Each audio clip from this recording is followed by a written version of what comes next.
De vuelta estamos aquí en el Vox Populi 2021. Qué bueno que sigan con nosotros, que nos hayas esperado este breve instante de comerciales, ¿cierto?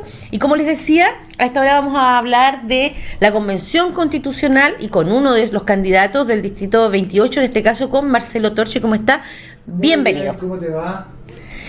Muy bien. ¿Usted cómo está?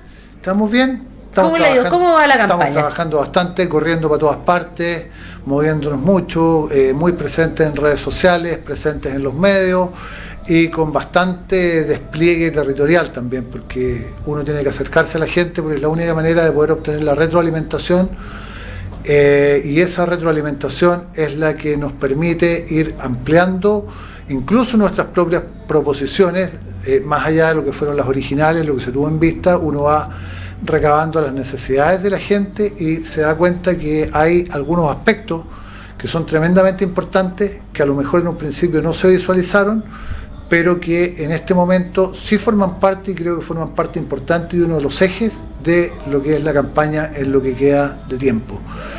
Hay cosas que la gente necesita, que pueden ser materia de la Convención Constitucional, que puede ser materia de ampliación de nuestro eje de campaña y que puede beneficiar también a la gente, como es el caso, y lo voy a decir derechamente, ya lo he planteado en algunas otras oportunidades en el último par de días, lo voy a llamar como los derechos digitales, que a mi juicio forman parte también del derecho a la educación en gran medida, porque, y sobre todo lo podemos ver en esta zona, donde es una zona que está sujeta a varias inclemencias del tiempo y a otras vicisitudes que creíamos que se podían solucionar de alguna manera, pero que no se solucionan del todo, en una cosa bien simple, que es la conexión que tienen que tener los niños hoy día para sus clases online. Y en las comunas rurales, fundamentalmente, igual pasa en Punta Arenas y igual pasa en Natales y en Porvenir, pero fundamentalmente en las comunas rurales, en las comunas más alejadas, todavía tenemos grandes problemas de conexión y derechamente se les cae el internet, y eso hace que muchos niños o pierdan la clase o se queden sin la clase, e indudablemente están perdiendo y sufriendo con esa situación. Por lo tanto, creo que es tremendamente importante considerar ahora lo que yo llamo los derechos digitales, y no solamente para los niños, pero en cuanto a los niños, los derechos digitales como un derecho a la conexión, un derecho a internet que sea financiado derechamente o que sea gratuito, por así decirlo, pero que además sea eficiente y que permita que puedan tener una conexión de carácter permanente, porque definitivamente esto que hoy día vemos que está sucediendo con clases online e incluso para la gente adulta con el teletrabajo, es algo que llegó para quedarse. Puede que los niños vuelvan, y de hecho van a volver a tener clases presenciales. Ya hay programas en algunos colegios que tienen un ingreso gradual, pero no es menos cierto que tenemos una gran solución con lo que era el ausentismo escolar en caso tan simple y tan cotidiano como era el caso de enfermedad, en que a todos nuestros hijos les pasó alguna vez que tuvieron que faltar a clase, tuvieron que conseguirse cuaderno con los amigos, tuvieron que hablar con la profesora o el profesor en un recreo o después de clases, copiar la materia, consultar las dudas, quedar cojeando a lo mejor en algunas de estas materias, pero hoy día, con una adecuada conexión, permite que la misma clase que se esté viviendo en el salón pueda estarse viviendo también online, y ese niño que por enfermedad o por otro motivo no pudo asistir un día al colegio, esté presente en la clase y la pueda obtener completamente en la medida que tenga la capacidad para conectarse debidamente a internet y por supuesto al link que el colegio facilite o establezca para esos fines. Sí, sin duda. Conversamos también con otro candidato ayer respecto de lo mismo, y recién justamente con la jefa de sucursal de Chile Atiende, con quien estábamos hablando del tema digital, porque la verdad es que, claro, sin duda alguna que todo esto que nos ha ocurrido también nos tiene que dejar un aprendizaje de las posibilidades que tenemos para otras alternativas como la que usted menciona, por ejemplo, de el caso de enfermedad en los estudiantes, como también pudiera ser no sé, los encuentros de trabajo que de pronto requerían, ¿cierto?, que mucha gente viajara, que tenía costos, ¿cierto?, de pasajes, de estadías, de alimentación. También se puede pensar en esos cambios. Pero bueno, no estamos como desviando del tema, pero sí, efectivamente el tema digital es sumamente importante. Mientras lo escuchaba, recordaba que para Navidad, fíjese, tuve un programa con niños y niñas. Entonces dije que Punta Arenas, Porvenir, Natales, Cabo de Horno, y no fue posible. Cabo de Horno no hubo caso que se pudiera conectar, y la chiquita que nos conectamos de Porvenir fue terrible porque la mamá dice, sabes que no, a veces está mala la conexión, no sé qué, ¿te acuerdas, Ricardo, no? La mamá la sacó en el auto y recorrieron todo Porvenir para encontrar buena conexión y no hubo caso. Entonces, claro, y fue en momento de cuarentena. Entonces, claro, en ese momento queríamos hablar de la Navidad, pero claramente, obviamente que las posibilidades se limitan cuando existen este tipo de inconvenientes. Bueno, la gente ya lo ha ido conociendo, ¿cierto? Pero de todas maneras, para quienes tal vez pudieran estarlo viendo por primera vez, recordar que Marcelo Torche, ¿cierto?, es candidato constituyente, que es abogado, que va en la lista del Vamos por Chile. Así es. Y que, digamos, ha estado desplegando, ¿cierto?, su campaña y su propuesta en este tiempo. Conversamos antes de entrar al aire, ¿cierto?, de esta posibilidad que se está planteando de postergar las elecciones. ¿Cuál es su visión respecto de este tema? Yo creo que las elecciones se tienen que hacer en la fecha programada. Ya no me gusta la idea que sean 2 días. No me gusta por varios motivos. Uno de ellos es por el riesgo por la custodia de los votos ya emitidos. Uno. Segundo, la desconfianza que lo mismo puede generar. Vamos a tener que idear, o el CERVEL va a tener que idear, mejor dicho, un sistema eficiente, adecuado para la seguridad de los sufragios emitidos y para evitar la violación de las urnas, porque en cualquier caso, cualquier violación de urnas significaría que todos esos votos van a pasar a ser nulos. O sea, sería un desastre. Significa también cargar a las fuerzas en torno al tema, porque las fuerzas están derechamente para la protección física de los locales y para asegurar el libre acceso de las personas que concurren a votar. Pero ahora van a tener un trabajo extra y que va a demandar probablemente una nueva planificación y tal vez ocupar más efectivos de los que normalmente se ocupaban en la custodia de los locales. Va a acarrear una responsabilidad a quien efectivamente le corresponde la custodia, que es a los presidentes de mesa, a los vocales. Entonces tenemos todo un problema ya con 2 días. Ahora, si postergamos las elecciones, yo de verdad creo que esto no va para más. Si ustedes se recuerdan, sobre todo en el caso de alcaldes y concejales, esta elección debió haberse efectuado hace muchos meses. Es más, los alcaldes y concejales a esta fecha ya deberían haber asumido las funciones y recién los vamos a estar eligiendo en unos días más. Por lo tanto, creo que no es posible, no es eficiente ni es aconsejable postergar más esta elección. Más aún, me pregunto, ¿qué va a pasar con aquellos candidatos que son absolutamente independientes, que no van apoyados por algún tipo de partido o que no tienen algún financiamiento extra con que contar para sus campañas? O sea, el que es absolutamente independiente, olvídese, porque la verdad las cosas que se le van a encarecer los costos tremendamente. Y eso va a generar una desigualdad con respecto al resto de los candidatos. Pero además, ya tuvimos la experiencia, y la tuvimos no solamente acá en Punta Arenas, que se puede votar en cuarentena. Tanto la región de Magallanes como varias comunas de la región metropolitana para la elección anterior y de otros puntos del país también estaban en cuarentena. Para el plebiscito estaban en cuarentena. Se ideó un sistema y el sistema funcionó.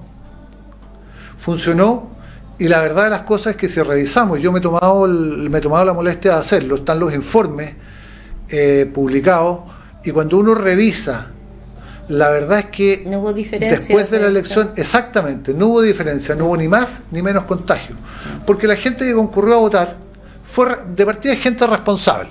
La gente que vota de por sí es responsable. Y como es responsable también se cuida.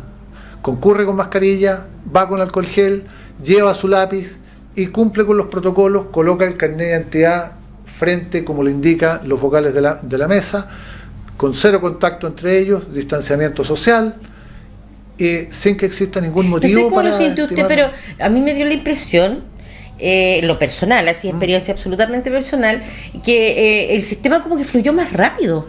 Yo también lo vi así. Me tocó estar incluso de apoderado general en un colegio y yo vi que el sistema realmente fluyó mucho más rápido. La gente estaba preocupada de hacer las cosas bien, de hacerlas más rápido, de entrar al local, cumplir con lo que tenía que hacer en el local e irse tranquilamente. Nadie se quedaba dando vueltas en los patios, no se quedaban conversando, como sí ha sucedido en otras elecciones, y que ha demandado incluso la acción de personal del servicio electoral o a veces incluso de miembros de la fuerza para pedirle a la gente que se retire. No, esta vez la gente, yo la vi fluir mucho más rápido, hizo lo que tenía que hacer y se fue. Lo mismo en el conteo de votos.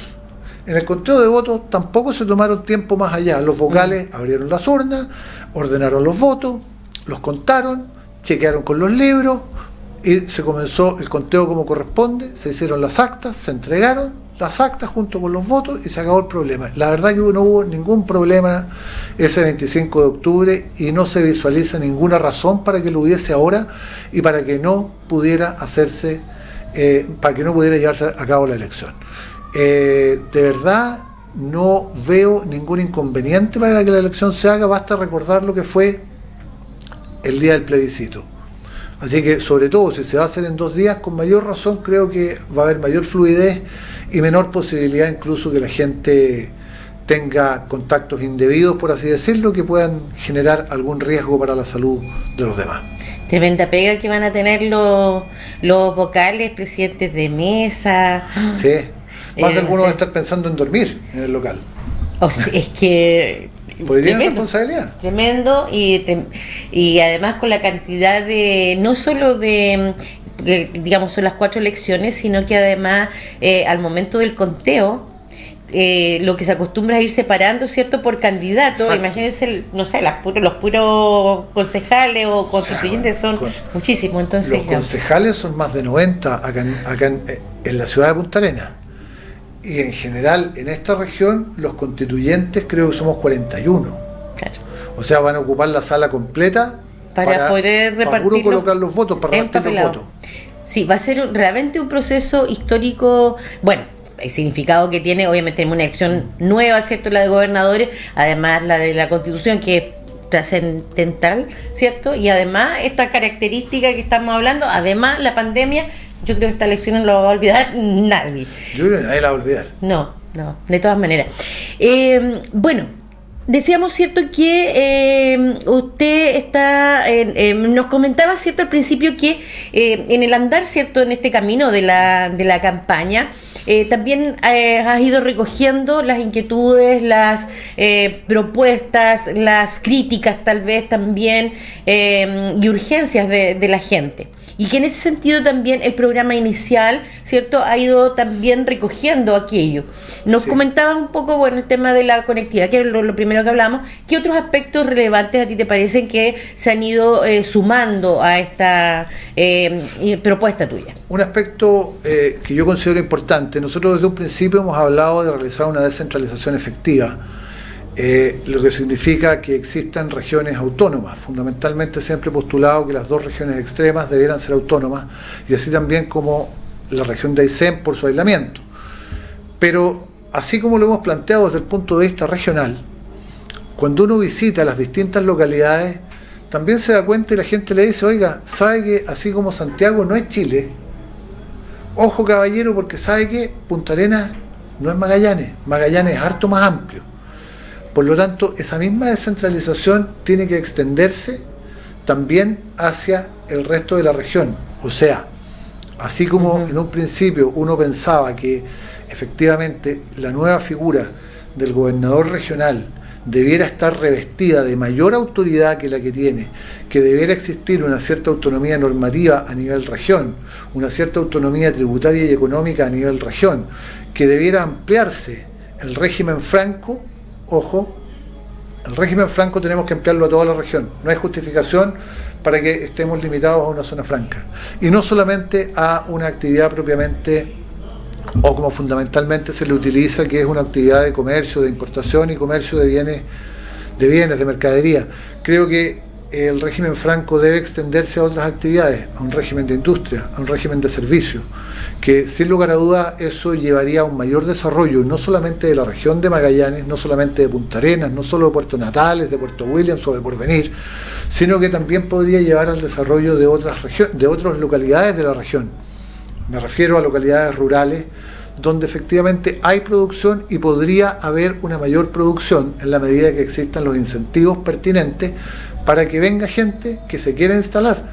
Y la verdad que la oferta puede ser atractiva. Por ejemplo, como decía, con un régimen franco, con beneficios tributarios, que pueda instar a que lo que se produzca o a los servicios que se realicen desde la región. Estoy pensando en un servicio, por ejemplo, ¿qué pasa con un call center? Tenemos call centers que ni siquiera están ubicados en Chile, que están ubicados en República Dominicana, en Colombia, en cualquier lado. Bueno, ¿qué pasa si ponemos, por decir algo, un call center en Cerro Castillo, en Laguna Blanca, en Timauquel? ¿Por qué no? ¿Por qué no?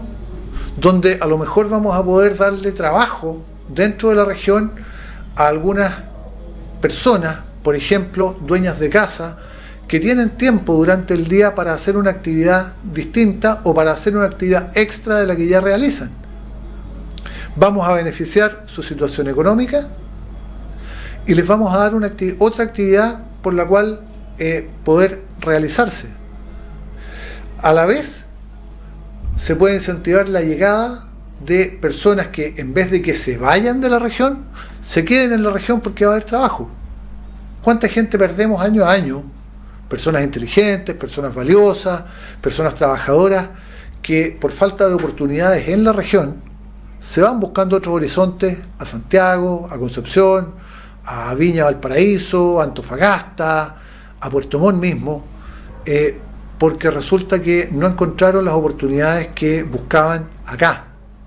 Pero si traemos industria, si traemos empresas de servicios, si traemos otro tipo de empresas que quieren instalarse en la región con los debidos incentivos, vamos a generar trabajo. Y ese trabajo va a hacer que esa gente que hoy día se va, que la perdemos y que es valiosa, se quede, que tenga ingresos, que esos ingresos se reinviertan en la región, sea por vía de consumo, sea por vía de ahorro, sea por vía de inversión, pero eso es lo que hace activar todas las economías. O sea, eso activa la economía de un país y también activa lo que sería una economía regional, y le daríamos mayores flujos, daríamos mayor movimiento, mejor dicho, al flujo circular de la economía. Creo que eso es importante visualizarlo, y si estamos pensando en una constitución del siglo XXI, tenemos ya que ir mirando a la creación de regiones autónomas, y dentro de esa autonomía también ir desplegando grados importantes de autonomía hacia las autoridades comunales. Marcelo, tú has dicho que, bueno, tú te inclinaste por el rechazo en términos, digamos, de que la Constitución, ¿cierto?, siguiera como la que tenemos, y desde esa perspectiva uno pudiera pensar, ¿cierto?, que, también lo dijiste, digamos, que la Constitución que existe ha funcionado y que funciona. ¿Qué le diría a los magallánicos y magallánicas, cierto, en cuanto a aquello, y que pudiera hacer pensar que tu apuesta no es dejar la Constitución como está, sino que hacer cambios que favorezcan o beneficien a la ciudadanía, pensando, cierto, en esta Carta Magna que es la que nos rige? Exactamente, o sea, son dos temas totalmente diferentes, porque optar por una alternativa de rechazo no significa que no tenga que la Constitución establecer normativa más moderna. Por lo tanto, una alternativa de rechazo porque la Constitución fue técnicamente bien hecha. O sea, técnicamente, cuando uno revisa las distintas partes que tienen la debida correspondencia y armonía, que es una constitución que cumple la función que deben cumplir las constituciones de ser una herramienta al servicio y en beneficio de la gente para protegerse del Estado, fundamentalmente protegerse de los políticos, me refiero al Ejecutivo y me refiero al Legislativo fundamentalmente, eso lo cumple. Eso no significa que no se tenga que modernizar, pero, y lo voy a decir derechamente, pero si se optó por hacer una nueva constitución, indudablemente es una constitución que tiene que quedar, primero que todo, bien hecha. En segundo lugar, tiene que seguir siendo una herramienta para la gente. Y en esto yo, a riesgo de ser majadero, lo vuelvo a repetir.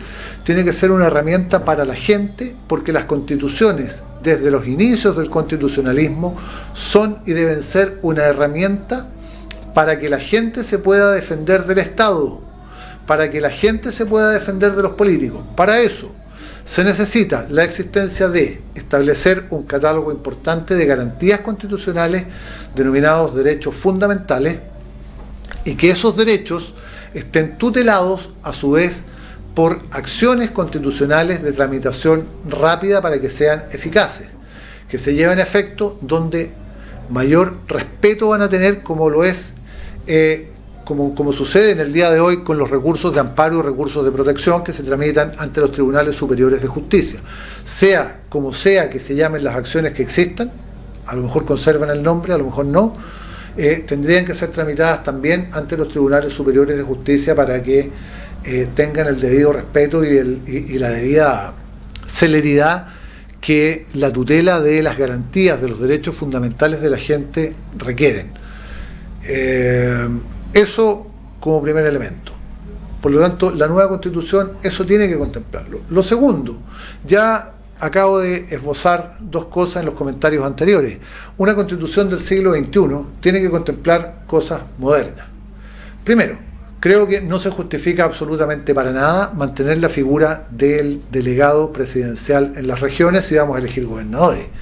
Es una figura que a mi juicio tiene que desaparecer, porque o llevamos la democracia a la región, definitivamente, o no la llevamos, pero yo creo que el delegado presidencial, que por lo demás es el nombre que siempre debió tener el intendente, porque es un delegado presidencial desde el momento que es el ejecutor de las políticas del gobierno central en cada región, no tiene justificación si vamos a elegir gobernadores. O sea, no sacamos nada con tener gobernadores que tengan algunas facultades y un delegado presidencial que tenga otras, porque al final lo que se va a armar, y perdóneme que lo diga con estas palabras, es enredo y no otra cosa. Disculpe, y en ese tema, ¿cómo se lo imagino? ¿Cómo cree usted que sería la mejor posibilidad? ¿Cierto? Ya, decía, ¿cierto?, que se eliminara esta figura de delegado presidencial. Sí. Y cómo de alguna manera, ¿cierto?, cuando los ciudadanas elegimos presidente o presidente de la República, ¿cierto?, también elegimos no solo una persona, un mandatario, sino que elegimos un programa de gobierno. Sí. Y cómo sería, cómo podría hacerse para que ese programa de gobierno también sea respetado por un gobernador que no necesariamente va a ser de la misma línea del presidente. ¿Cómo lo vamos a compatibilizar con un gobernador que no va a ser necesariamente de la misma línea del presidente? Bueno, el gobernador efectivamente en alguna región o en más de alguna región no va a ser de la misma línea del presidente. Eso se compatibiliza un poco con lo que ya hablábamos, dando mayor autonomía a las regiones, por una parte, porque eso va a significar que ese gobernador tenga capacidad decisiva, tenga capacidad resolutiva en bastantes materias. En segundo lugar, creo que ahí deberían entrar también facultades de los consejos regionales de los CORE. Yeah. Entonces, no se trata de poner en pugna a los gobernadores con el presidente, pero sí se trata de tener también en la figura del gobernador a un defensor de la región, a un defensor de las necesidades de la región, y los CORES intermediar para que esas necesidades, esos proyectos, porque en definitiva se traducen en la presentación de distintos proyectos de desarrollo, se lleven a efecto con prescindencia en alguna medida también de la voluntad del presidente. El presidente tendrá que entender qué es lo que cada región necesita, y si hay un veto por parte del presidente o alguna negativa por parte del presidente, eso tendrá que ser fundado y así tendrá que contemplarlo la Constitución. o las leyes orgánicas que hagan actuar a la Constitución, porque en definitiva la Constitución, bien sabemos, es una ley, es la ley mayor, es la ley marco, es la ley fundamental, y es fundamental porque constituye el fundamento, o sea, la fundación, las bases, y sobre esas bases se va a sostener el resto del ordenamiento jurídico, de tal manera que tendrá que quedar también la respectiva normativa que posibilite que no se produzca el impasse o que no se produzcan bloqueos, por así decirlo, entre el presidente y el gobernador. Complejo. Pero bien, Marcelo, sí, sin duda alguna. Muchas gracias por su tiempo, por su espacio. Sabemos que están todos los candidatos y candidatas muy, pero muy ocupados conversando con la gente, ¿cierto? Y trabajando por las respectivas campañas. Así es que muchas gracias por estar con nosotros. No, muchas gracias a ti por tenerme por acá. Nos vemos en una próxima oportunidad. Muchas gracias. Hemos estado conversando con Marcelo Torche, candidato constituyente en la lista de Vamos por Chile, en este bloque de Vox Populi 2021. Nos vamos a la pausa, ya volvemos.